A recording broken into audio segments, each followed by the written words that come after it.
which will bring us into our last series of the night. Another best of three. This one is between Dragon Pain and Hawk. As you were saying before, they met at Zotac. Which seems like number super one long here? ago, but it really wasn't. Yeah. But yeah, I enjoyed seeing both of their games at that event. Dragon has been a CPL staple.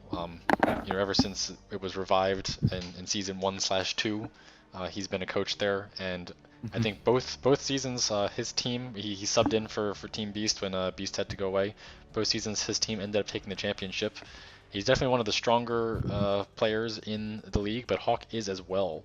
So this is Hawk's first CPL, and I'm really excited to see their games. I'm excited to see what their teams can do, as we get into the league. Yeah, these could be some good games. Like, I know Dragon personally in real life. I actually went down to Zotac with him where I met Hawk as well, so it's pretty cool seeing both these players play. Both live at Zotac and going to see these replays. So, if you're ready, we can jump into these games. Yeah, let's do it. All right. So yeah, no, his first map's going to be on Sylphid. Haven't seen a ton of PVZs here. I know Dragon has a very macro-heavy style. He likes to really plan out his builds. He's got a plan for whatever Zerg can kind of do at any stage of the game. So we'll have to see what he's got in store for us on this map, since I know he doesn't have a ton of experience with it yet. Yeah, and it's also interesting when you have a race picker like Dragon. So he plays both sides of this matchup. He doesn't do PvP, he does ZVP, and he plays Protoss for the other two matchups. So he knows the pain points of both sides. Whereas a pure Zerg player, they know how to play the matchup, but it's a little different, compared to someone who really knows the PvZ side. Yeah, that's true. Right, so All right. starting off in the top corner of Sylphid, we have Hawk as the blue Zerg. All right, and in the bottom right side of the map, we have our brown Protoss, a Dragon. Going for that forward pylon, so no one base shenanigans. And I love ZVP just because there is a ton of different variations. You can do all sorts of things on all sorts of numbers of bases. It's really pretty crazy, the strategic depth of this matchup. And a lot of people only play that really heavy macro style, where it's just that 3 base versus 2 base, 5 hatch versus a ton of gates. But that's certainly not the only way to play it. And certainly both these guys will know multiple ways to play this matchup, so we'll have to see how they both approach it. Right away we see Hawk going for the pool first. I believe that was that was an overpool, so pretty Yep, standard stuff. the And I most expect to see standard the of boards standards. coming out here from Dragon. Indeed.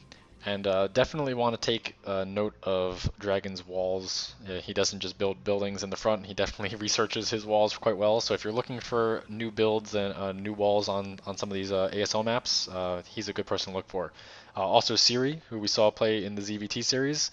Siri is like a wall scientist. I think he put out a nice guide last season for all of the PVZ walls for all of our maps. He might do so again. I know that was a really, really nice resource. Yeah, he did that for all the CPL maps. So some of the maps are the same. You got your Fighting Spirit, Circuit Breaker, Aztec are all the same. So maybe we can get Theory to do the walls on some of these newer maps that maybe people aren't as familiar with or haven't played as much. Yeah, so Dragon's going to scout the ling count that's coming out of the hatchery. First lings out for Hawk are just going to run right past. So Hawk's looking like he's going to try to put on some pressure. Dragon did go Nexus first, but this cannon should be built in time. And even if it's not, only 2 lings is not the scariest thing in the world. You can certainly deal with that with just probes. And there's no gas either, so there's no chance of them becoming speedlings. This isn't really an aggressive play from Hawk at all. Yeah, so Hawk's taking his third base here, just kind of above Dragon's main here. It's really close to the Protoss. Normally you would want to expand further away, but because he's taking this base, I would expect to see him going for some sort of an aggressive build or aggressive play here early on, just because having that hatchery there, he's going to have that larva closer and be able to rally them into Dragon's natural into his base really quickly. Yeah, I certainly agree. This could end up being a 3-hatch Hydra. This could be a muta build. Something where you definitely want to be closer to the Protoss, so not a defensive macro style like you said. and Dragon's Scout just being alive as long as possible is just going to make that harder and harder to do. So it's really, really important that Dragon doesn't lose this probe. Actually runs it out of the main, and Hawk is able to seal that up with just 2 Zerglings. So I think that was a bit of a mistake to see what was going on here. Maybe he didn't even scout the hatchery at that point, because that probe did get there pretty early, and he just wanted to confirm that there was a natural being taken. But as it is, he's locked out of the main, and he's not going to be able to see this lair timing. Yeah, so he doesn't really know what's going on or what Hawk's plan is, which is a bad place for the Protoss to be. A little uneasy. It's like, okay, is he going 3-hatch Hydra behind this? Is he getting the lair? And he doesn't know about a third base, and he is actually going to scout this third base here. So very nice scouting there by Dragon. That star sense, I mean, that is not the first location I would look. I wonder if he could have seen the Overlord. That might have ticked him off there. So in any case, he now knows pretty much what he's up against, although, you know, as a Protoss player that's been run out and shut out of scouting, you always have to worry about Hydras. So only one Ling is chasing. He's going to run up and try to see at least the drone count at the natural, but Hawk's sending a couple more Lings to zone that probe out if he can, and it looks like he will be able to. So great control from both these players. Oh wow, Dragon actually sneaks past, so really big deal there. Hawk is going to be able to keep him out of the main, I think. No, he manages to slip all the way in. He's going to see the lair, and I think the lair is just about to finish. Yeah, so he sees the lair timing exactly to the second, and that tells you so much information. He would have seen that Spire as well. Very good scout by Dragon. Now he knows there's no early mutas or early Hydras coming to bust down his front. He knows about this third base. He actually sent a Zealot there to start harassing it. Hawk's going to send his Zerglings and just clean that up, though. Yeah, Zealot's not going to get anything done. That's a decent Zergling count, so Dragon needs to be a little bit careful, and you see him pulling 2 probes just to complete that wall. Sort of an interesting wall situation with this unbuildable terrain by the cliff. Certainly a little bit scary, just because there are so many Speedlings out, but with 3 Zealots now and that 1 cannon, it should be able to hold no problem. The first Corsair is now out as well, and since it does not need to run into Scout, I wouldn't be surprised to kill him, see him kill a close Overlord, although he does run past that first one. Maybe he just wants to make sure that that Spire wasn't actually cancelled and a hatchery was, or a den was thrown down instead. But he's going to get into the main. He's going to see, okay, everything looks normal. The Spire is almost done, and kill off this Overlord. Don't have to worry about Scourge coming to kill the Corsair right away. So he knows he can pick off at least 1 Overlord here before any Scourge are going to be able to kill that Corsair. Yep, so knowing the timings is definitely going to be helpful there. Actually, a second Corsair is going to harass over here at the 9 o'clock as well, so Dragon might be able to get 2. We don't have Scourge coming out of this hatchery, but there are Hydralisks, so they should be able to push that Corsair away. So only a single Overlord kill, which is a fairly normal amount you can expect. No, he's actually going to get that second one. He's just going to tank the Hydra. Yep. So two Overlords at this time is pretty rough. You know, Hawk down 41 out of 28 supply, just when he's trying to really get his macro on, his 5th hatch going down, and just having to wait for those Overlords to come up means his build is going to be delayed that much. Yeah, looks like Hawk is just going to go into some standard play here. He's going up to 5 hatches now, and started to produce some Hydralisks, which is what you'll see in pretty standard PvZ stuff. Dragon getting a second cannon here at the front of his base just to be safe, you know, kind of protecting the minerals from potential Muta or Scourge flying in, as well as any Hydras coming to attack his front, and start to add on his additional gateways, and we'll see him start powering up a bunch of Zealots. So Hawk's build is really interesting here. He's actually going for Fast Lurker. So he's only got about 5 Hydras, and he is going to morph them directly into Lurker in the middle of the map. He doesn't have the Overlord upgrade, so this isn't some sort of a drop build. But he is going to go for a very, very fast Lurker, and he's got a ton of Lings to deal with the Speed Zealots. They are going to run straight up into this 9 o'clock base. They might be able to get some damage before the Lings can get up here. The Sunken Colonies are not morphed. At the very least, some of these drones might go down. He's kind of hesitating. It doesn't look like Hawk has any interest in fighting these Zealots at all. Yeah, I mean, Dragon getting a good position here, being up on the high ground, getting on top of those colonies before they come into Sunken, and he's going to be able to take this base. But meanwhile, it looks like Hawk is going to go for a potential counter here. Massive counter. Dragon is pulling probes in time, but there are actually a ton of lurkers here. Probes don't do anything versus lurkers. I wonder if the plan all along was to bait Dragon into attacking that position. It could have been, yeah. Because now Dragon isn't close enough to keep doing damage to the natural, but it's really awkward to run these Zealots back. And Yeah. he's actually going to lose a lot of probes here in the main. I'm not sure why Hawk isn't running a little bit farther up. I'm sure he expects cannons, but there really aren't any.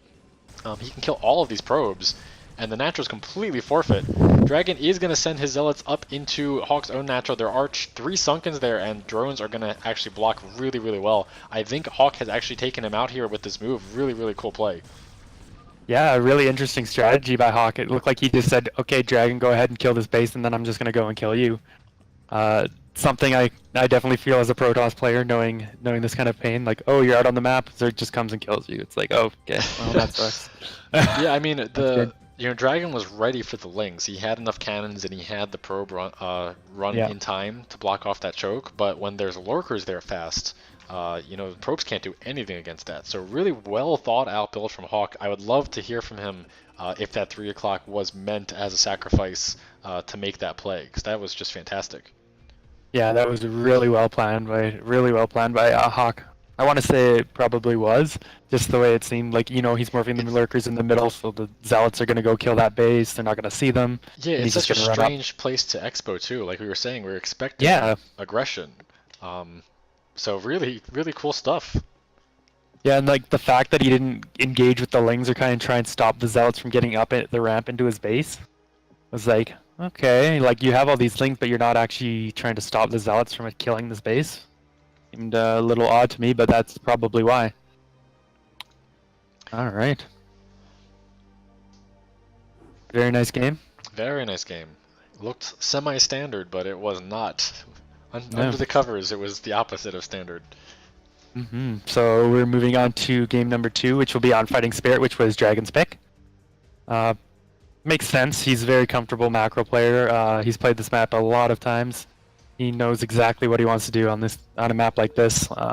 So I would expect to see pretty solid play coming out of him in this game as well.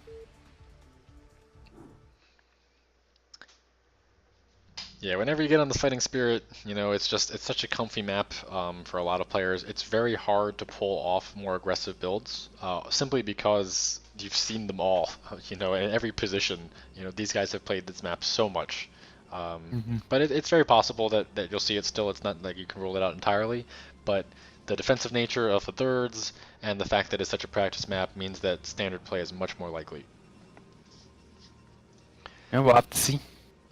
So starting up in the top right corner of Fighting Spirit, we have the purple Protoss Dragon. All right, and cross positions in the bottom left, we have the white Zerg Hawk. Yeah, so cross positions again, just another factor to limit the amount of aggression that's going to be useful on this map. So if we see those same sort of openings, Forge Fast Expand, 3-hatch Spire into 5-hatch, I wouldn't be surprised at all. I don't know if we're going to see some sort of a lurker backstab. That is unlikely to work a second time, but you never know. Yeah, he might try it again, like you've been saying earlier. Because it's so unlikely, maybe it's more likely. That's like the one of the very first Star Leagues where Boxer just bunker rushed yellow 3 times. Oh yeah, I remember that. He won't do it again. Game 2? No, not again. I mean, and he won 3-0 doing that. He won 3-0. That's right. Tisagi even back then, man.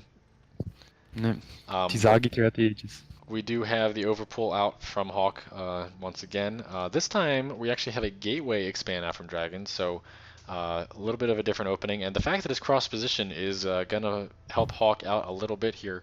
He can just ride that line between making Zerglings and drones a little bit more on the econ side and come out a little bit better on the mid game.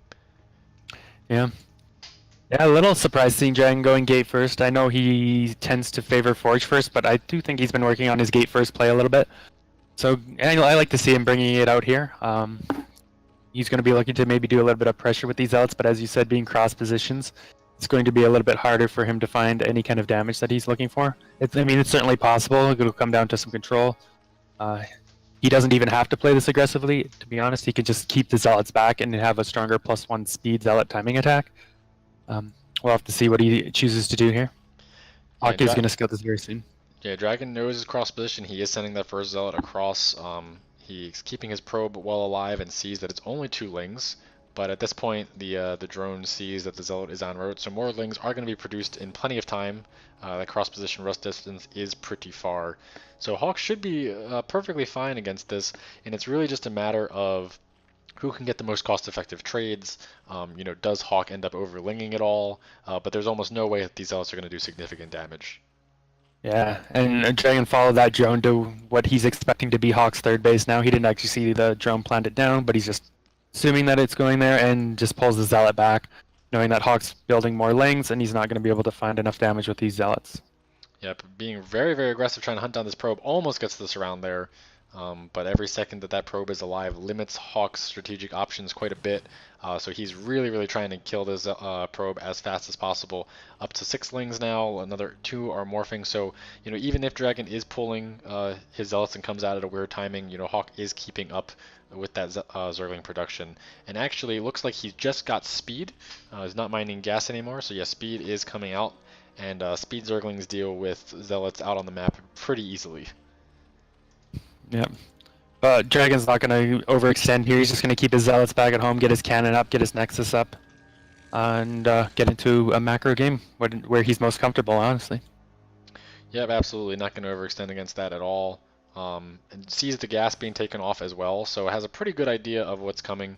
Against that gateway expand, it's very, very hard to get Spire out in time if they are going to go for a Corsair follow-up. So it's not uncommon to see the Zerg players go for basically no gas until 5 hatches, 4 or 5 hatches rather.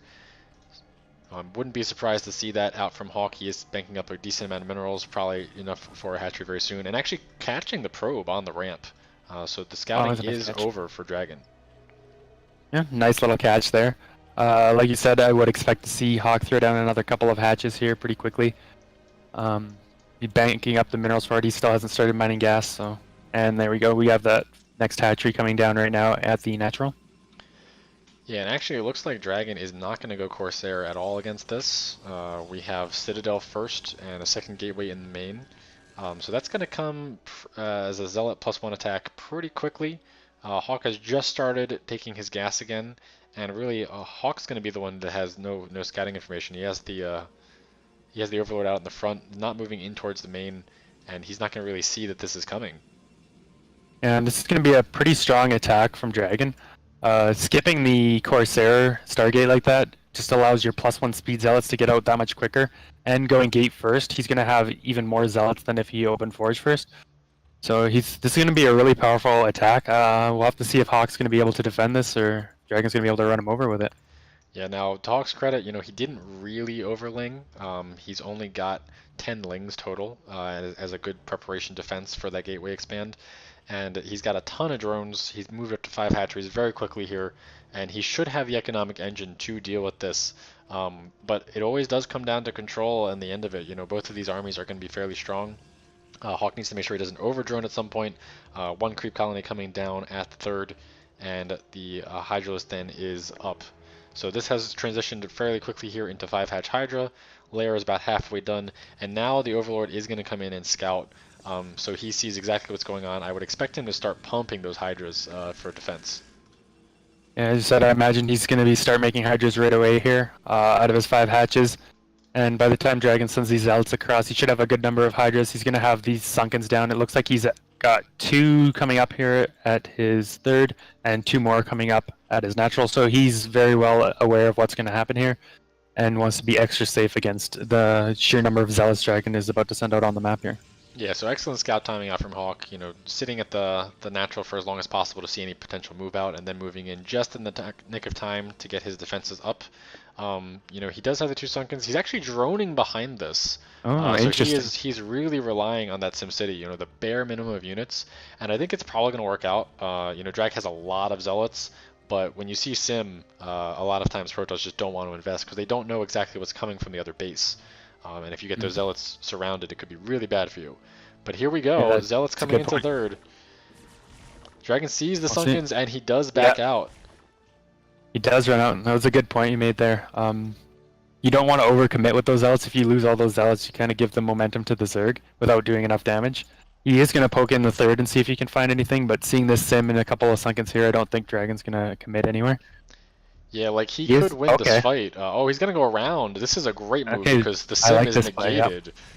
There's only a few Zerglings in defense of these Sunkens, and now Hawk skimping on the defensive units is gonna have a problem. There is a third And more Sunken just drones popping morphing. too. Oh my god, he He even droned had at more that drones. base. The reinforcements coming out from Dragon as well. He's got more Zealous streaming, and he's got a goon to join the fray. He's gonna start killing some of the overlords. This might just completely shatter this third base. I don't think Hawk can defend it with anything. Yeah, that was a very nice move by Dragon, going around seeing, okay, Hawk looks like Hawk's skimping on units, so knowing he could probably bust this position by just coming up into the third and negating the Sim City that Hawk had set up here, and he is going to take that down, which is going to put Dragon in a really good position here. Yeah, this is a really, really tough spot for Zerg, and just like you say, really smart from Dragon to see. When you see that first third base, you don't know exactly what they have the natural. You just take a swing around. He saw that there weren't that many units at the natural, and just got a really, really good attack angle on the Sunkens at the third. So well played from Dragon so far. More Sunkens being morphed, so Hawk will be able to live here on two bases. But after losing so much investment at that third, he's going to have to get something done very quickly. One good thing I will say for Hawk is he did manage to save most of the drones at his third base. He's got quite a few mining in his main right now. So if he is able to get another third base set up, he will already have the drone count for that. But he's still in a bad position. Like Dragon's able to just pressure outside the base, and he is going to try and commit into here and breaking this position. Oh, got a spot of lag there. No worries. But yeah, this is kind of surprising with four Sunkens. He's just gonna straight up attack the wall, and I guess he can kill the Hydra Den. Lurker aspect just Oh! doesn't finish. So Yeah. even though he's sacrificing a lot, he knows he's ahead, and by stopping the Lurkers from morphing, that could be just enough to take this game. Still on two bases, so Dragon is, he's not as strong as he would have been with zero attacking and just expanding, but Hawk is way weaker, losing so many hatcheries and his vital tech there. Yeah, not entirely sure if the attack was with it, but he did cancel, force the cancel on lurkers, as you said, so he knows there's, well, I guess he doesn't know if the upgrade was actually finished or not, but not having the upgrade, there's going to be no threat of lurkers on the map anytime soon, and Dragon's going to be able free to take a third base himself and just, which we see him doing now, and just macro up. And not only that, at this stage of the game, you don't want to be making Zerglings, at least without lurkers. So the fact that you kill that Hydra Den, you've killed the Evo Chamber because that was at the third. Just there's really no late game advancement coming out from the Zerg at this point. They've been shattered. They're basically defending on two bases. And Hawk's doing almost the only thing he can do, which is try to transition into mutas since he does have that spire. But there are Archons out on the map. There are cannons. It's going to be pretty hard for these mutas to get enough done. Yeah, he's going to maybe try and pick off some Templars, maybe try and kill some probes, but just looking at Dragon's base, he's adequately defended everywhere. He's got a couple of cannons in both his mineral lines. He's got goons and cannons protecting those Templars if Hawk tries to go in there. He's got an Archon with his army, so I don't, like you said, I don't think there's going to be a lot that Hawk is going to be able to do with this. Now, with that said, one of the things that really impressed me about Hawk at Zotac was his muta control. So it is possible that he might get way more done than he has any right to in this position, but that is a hard order with this many Templar floating around and cannons. He's going to have to be on point for 100% of the time while he's controlling these mutas. And now Drag is aware of these mutas. So he'll be playing a little bit more cautious and doesn't want to lose any Templar for free if he can help it. Looks like Hawk's going to commit into this third base here, but there is an Archon and cannons, so immediately pulls out. Oh, He's going to catch the probe transfer. That is always nice. He needs to be careful about that Archon though. Oh my god, that was so close. But yeah, getting as much damage as he can. Trying to snipe out the Archon, it looked like, but not quite getting the shot off. So it looks like these mutas are going to get whatever damage they can, but it's not quite enough yet. They really need to find some Templar as well as just kill way more probes than they have. Going into the main now, but there's plenty of cannons there as we saw earlier. And I don't think this is really going to be enough. I mean, he's just trying to retake his third now, but it's barely even defendable. Yeah, I mean is getting a few probe kills here and there, taking some damage on the mutas, but I thought Dragon was moving across the map here, but he's just gonna stand outside the front of his base. And oh, good storm coming off on the mutas. He does pick off one Templar, but some of these mutas are pretty bruised now. Yeah, they're pretty bruised, so that the few goons that are around these Templar are going to be able to chase them off. So no more Templar snipes, at least not for free. Hawk would have to trade his Mutaflock for them, and he's finally up to lurkers, but that's not really enough. You need a bunch more army, and the lurkers at least have to be in position. If he's going to hold this third, the lurkers have to be burrowed already. Dragon is Uh, wasting no time getting across the map.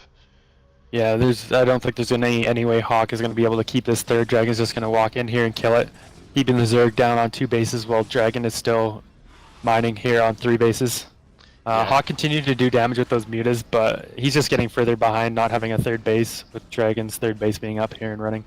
Yeah, I think Hawk's plan with the Mute is a good one. Try to get some damage, try to keep Dragon pinned back because you certainly can't fight on just army terms.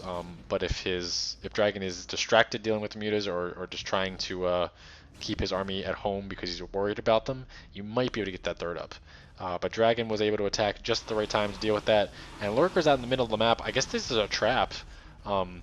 These are probably hold position in an attempt to catch the retreating army, but I don't see how the army is going to retreat if all of the lurkers are there. There's not enough scary things here in the natural.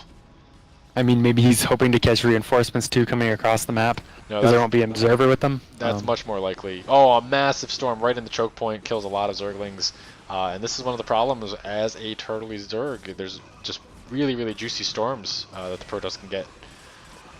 Yeah, Hawk does have a lot of sunken colonies here that are just killing all the Zealots. Dragon lost all his Zealots, which is a scary position for Protoss.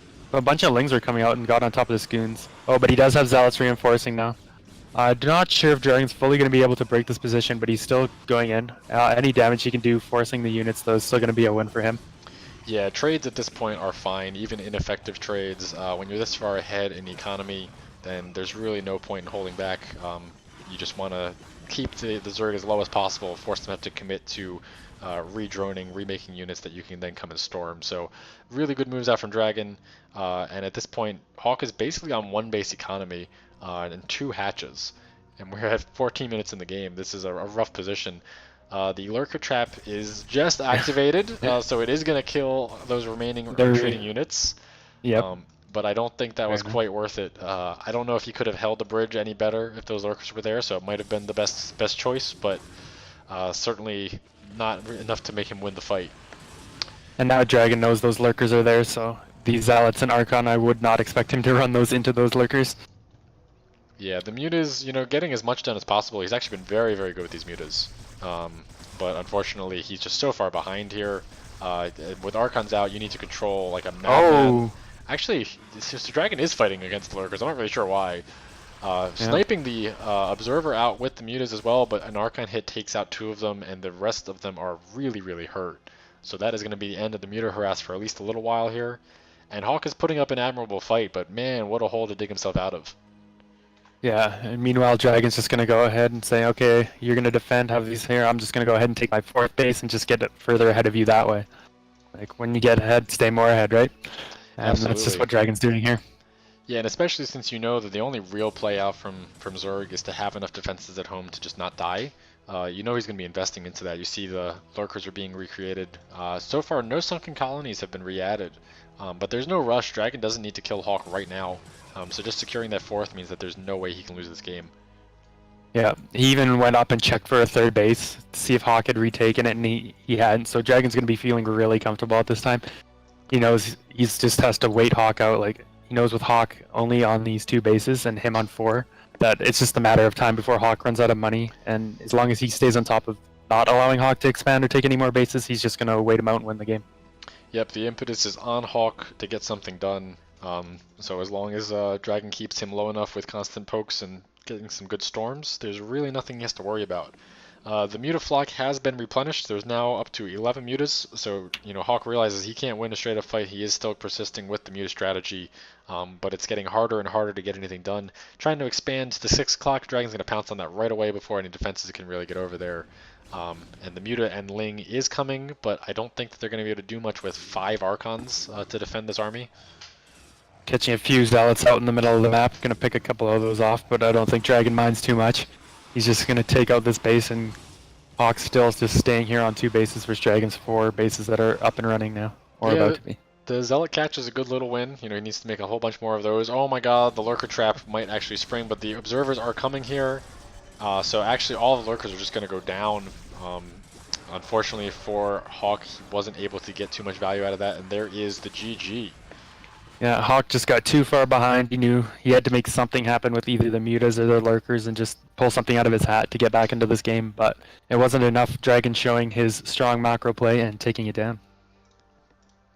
Yeah, really good game. That really was decided by that first Zealot attack, and Hawk just playing a little bit too greedy there, and DragOn took advantage of it. Yeah. And that actually forces another game 3, so all 3 of our series tonight are going to game 3s. That's always a good thing. In a show match, you want as many games as possible, and it looks good for all the coaches. You don't want to be the coach that got completely shut out. Really looking forward to this game 3, which will be Hawk's choice. Looks like he's picking Circuit Breaker, another standard map. Yeah, Circuit Breaker is definitely familiar. Definitely more in the balance of Zerg against Protoss, so not surprised to see that pick.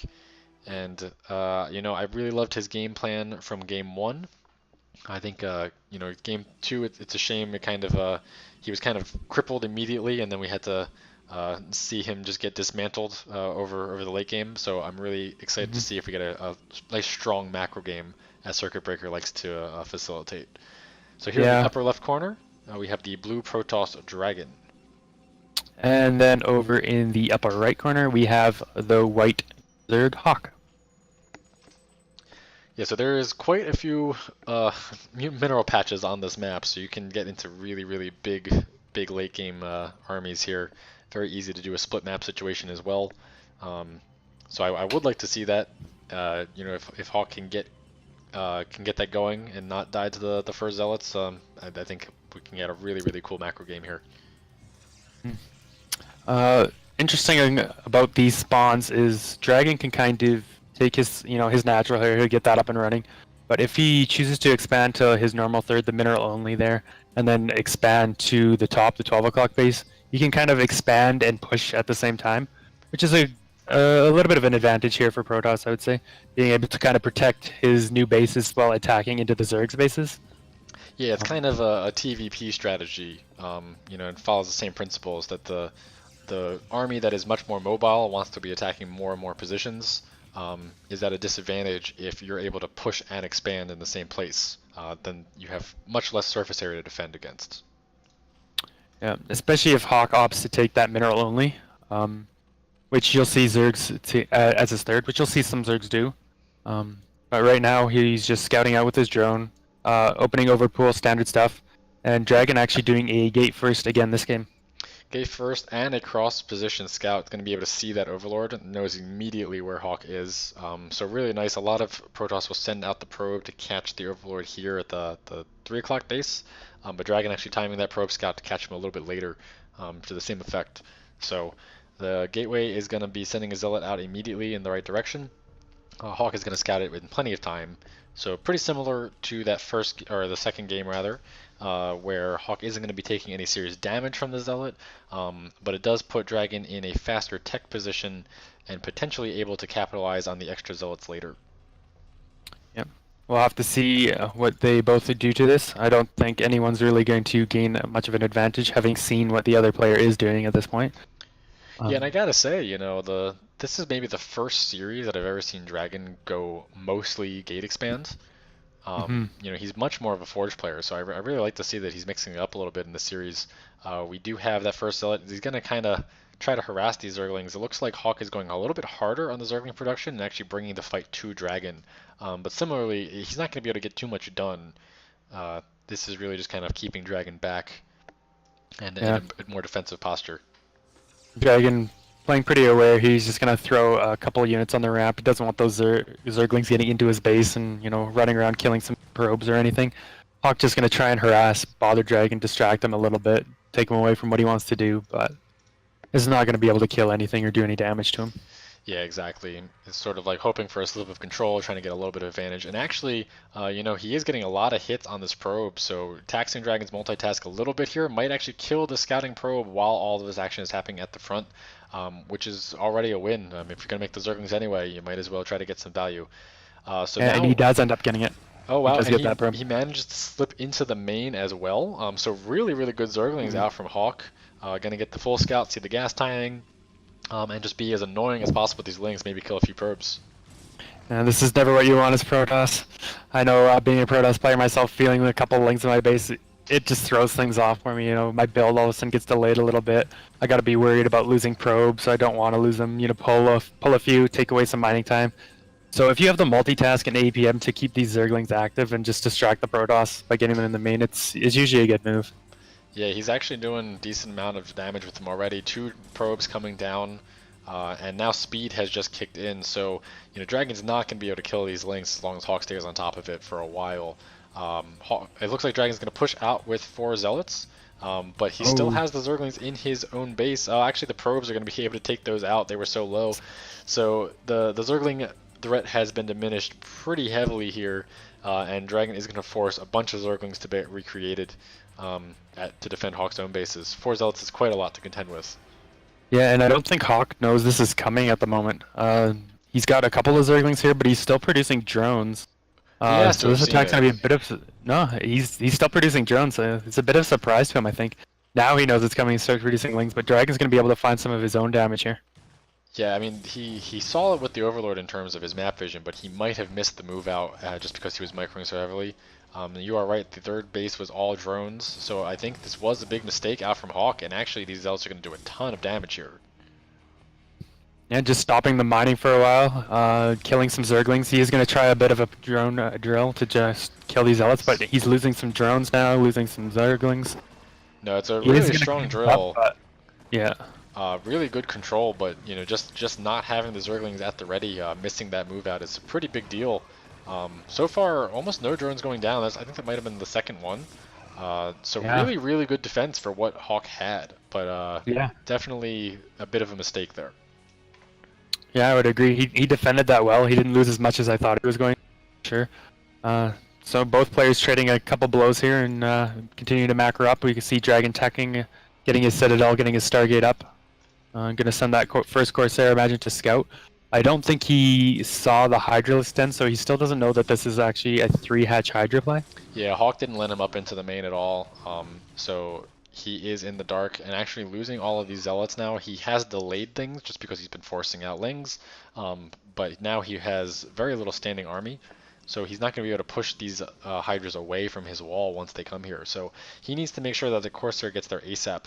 The only saving grace is that because it's delayed, the relative Corsair timing is pretty good, but the Hydras are already out on the map, and they will be hitting this wall fairly soon here.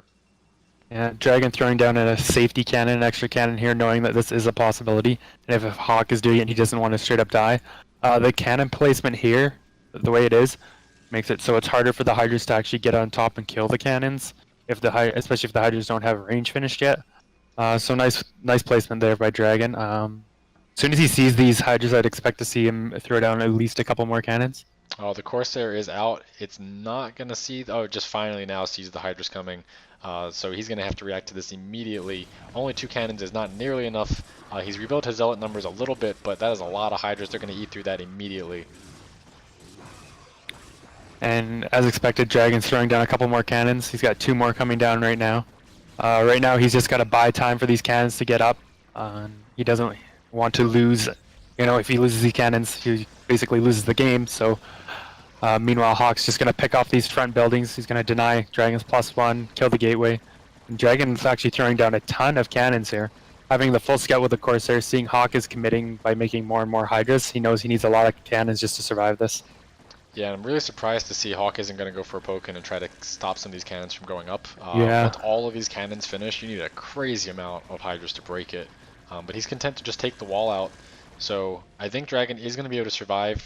He has taken a decent amount of damage here, but with these cannons finishing up, it's going to be a while before Hawk can really move in on that. Yeah, like you said, there was a brief couple of seconds there where there was only 1 cannon. Oh, he is going to move in now. I don't know if this is a great idea. He does kill the Zealots. Dragon's pulling the probes. I have to see. I think Dragon has enough cannons here that he should be able to hold this off. Yeah, that's a crazy amount of cannons. You know, if he had a lot of Hydra to follow this up, then I think this could be a good move, especially since he knows he took out the Forge. It has already been rebuilt, but, you know, it's possible that that would have been a little bit late. But as it is, I feel like that's a mistake. I mean, this is, there are only 4 cannons left, but the replacements are going to be here in time, and there's only like 2 Hydras coming to reinforce. So I don't like that move. Once you see that many cannons, you got to just back off and take the win. Yeah, now Dragon has his first Templar out. Storm isn't quite ready yet, but soon as Storm's ready, there's nothing Hydras are going to be able to do. But Hawk is actually continuing to make Hydras and rally them across the map. Once this Storm is done, if he gets a good Storm and all these cannons, I don't think Hawk's not going to be in a great position. Like, Dragon's definitely going to be ahead if he can defend this. Yeah, this first storm is going to be absolutely critical. I mean, if he can dodge it entirely, it's possible he could still break through. But the second Templar is out as well, so and a third, and they're going to have storm fairly soon themselves. So the window of damage is really closing fast for Hawk. He actually is starting to macro up. He's getting his extra hatcheries. It looks like he's producing drones again. But you know, he had a bit of a failed attack. He reinforced with Hydras before droning, and now it looks like he's given up on that idea. So that's all damage to his economy that he did himself essentially. Another Corsair is out as well. Yeah, he did force Dragon to make all these extra cannons, but Dragon's definitely still ahead. Like, he's got his tech up. He's got his Templar out already, and Hawk still does not have a lair. The lair is almost done up now, so he'll be able to get into some lurker tech or throw it on a Spire. But as it is right now, Dragon's way ahead in tech, and he's got basically an unharassed economy going really strong. He's going up to 1, 2, 3, 4, 5, 6, 7 gateways, 6 gateways. Yeah, I think, you know, forcing Dragon to make that many cannons right off the bat, I think Hawk was actually ahead. But now, you know, after trying to make that second attack, I think that Dragon has swung things into his favor and is going to have a really strong 2-base Protoss here, whereas Hawk's drone count is just really suffering. He's starting to get it back up now. He's getting up to 6 hatches, so his economy is starting to catch up, but I think he is a little bit more behind than he would have been if he just played a standard game. Yeah, like, he's gonna have no tech out yet. His lurker, he is going for lurkers again. It's about halfway done. But Dragon already has his Robo Facility and Observer out, so he's gonna have obs out and plenty of time to deal with this. He's just gonna get his units out. I imagine we'll see him start making Dragoons. He's got Dragoon range on the way. And he could probably just walk across and bust Hawk if he's not ready to defend this. Yep, lair tech just coming online for Hawk. Lurker aspect is finishing up. Spire is going down. So he's on basically pure Hydra. And this one Corsair, you know, getting really good scouting. Going to try to pick off an Overlord, but going to get chased away. So Dragon is playing, you know, just that turtle style where he's not exposing himself to any sort of extra damage. But he knows exactly what he needs to do to react to what's happening over on Hawk's side. Looks like he is starting to push himself out. Killing one of those cannons. Finally going to lose the Corsair, it looks like. So that's a nice pick off for Hawk. Going to keep Dragon in the dark for a while now. But at this point, the gateway count is high. DT joining the fray, so that could potentially do a lot of damage. We'll have to see what he decides to do with that. And Dragon is going to move out to take a third base. Yeah, I wouldn't be surprised to see him, after getting that third base going, just moving out with his army and walking across and killing Hawk, knowing that his tech has been so delayed. And that Dragon has this pretty strong Dragoon mass now. He's got a few Zealots mixed in, some Templars.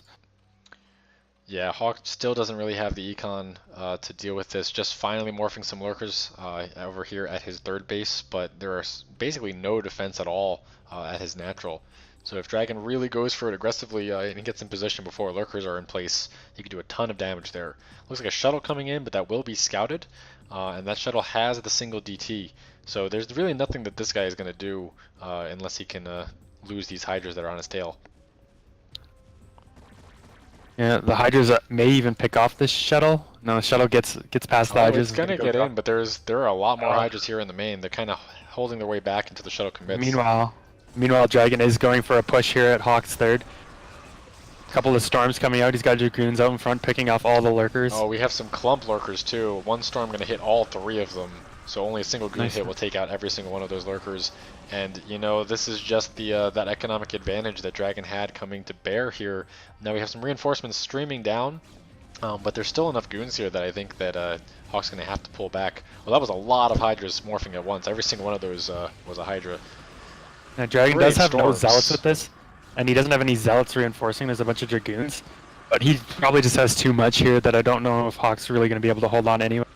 Yeah, just absolutely killer storms as well. And he's just going to be able to start hammering away here, picking off the Evo chamber, going to get these hatcheries. I would expect to see zealots coming out. It looks like actually another round of goons coming out from Dragon. That is a little custom up. surprising. You know, pure goon doesn't do nearly as well as goon zealot, and zealot reinforces so quickly. But it is definitely working out. He's got the goon numbers to keep it going, and he's been hitting those absolutely fantastic storms. You know, Hawk has been forced to fight in these chokes, spawning down here on the low ground and then coming here around the corner. It's very tough for him to deal with. Gonna snipe the observe, but there's no lurkers. Yeah, if Dragon, I mean, looks like Dragon's going to take out this base, and he's taking a fourth base behind it himself. So this is looking to be a really good, strong position for Dragon. I don't know if there's much Hawk's going to be able to do here. Yeah, it looks like Hawk's going to try to do a small counterattack. There are 3 cannons here, though, and that's a very small amount of Hydras. And even if they take that base, like you say, Dragon is expanding to a 4th, so it's still going to be 3 bases to 2. Going to be a very similar situation now as game number 2, and there is the GG. Well played from both players. I really think the critical mistake there was just Hawk attacking into the giant cannon battery that second time. Yeah, I would agree. Maybe if he had more Hydras following it up, like you said, he could have done something. But just making that many Hydras and committing to the cannons just, I think, put him too far behind, and Dragon was able to, take advantage of that, and just force pressure Hawk himself and take him out, win the game. That was a fantastic series. All of our series tonights were really fun. Really enjoyed seeing what the coaches have to offer. So I hope you guys enjoyed the cast. Those guys who are participating in the CPL, if you really want to get picked by a coach, show your stuff off in the pre-seeding tourney. Maybe give them a bit of a shout out, see if they like you. They might pick you first. But certainly we have a lot of styles, a lot of different talents here, and I'm really excited to see what's going to happen in this season. Yeah, me too. I was really impressed by all the games. The fact that we had all 3 series go 3 games was pretty cool. And we got to see all the 3 main matchups, a TVZ, PVT, and a PVZ. So very nice play from everyone involved today. Absolutely. So we are going to have, next week, we're going to have some casts lined up for some of those preseason games. So all of you guys who are getting those played, there's a chance that we will cast your games. We're going to have a whole team of casters on board for the season, trying to get everyone organized and up to speed on what's going on here. So expect to see some of the old faces return, expect to see some new ones. It's going to be a good time. If you're interested in casting or helping out in any way, feel free to reach out to us. We're definitely trying to give everyone a chance, and we have plenty of material to work with. So feel free to reach out and throw your hat in the ring. Yeah, definitely, for sure. We're going to have a lot of games played over the next few weeks. We may not get them all casted. So if we don't get to your game, we're going to try and get everyone's game casted. We may not get to your games. Yeah, we hit the incredible goal last season of casting every single match. I think this season the goal has to be we want to cast every single player at least once. But there's no way we're going to see all the matches. That is the size of the league this season is just way bigger. So even with our added casters, there's just no chance. Yeah, well, we have roughly 150 players in the league this time around, playing games every week. Best of 3s every week is just going to be a ton of games. Yep, so I hope you guys enjoyed it. Feel free to tune in more CPL content coming at you next week. And for those of you in the CPL, I will see you guys later. Train up and play hard. Yeah, GG's. Good luck. Have fun.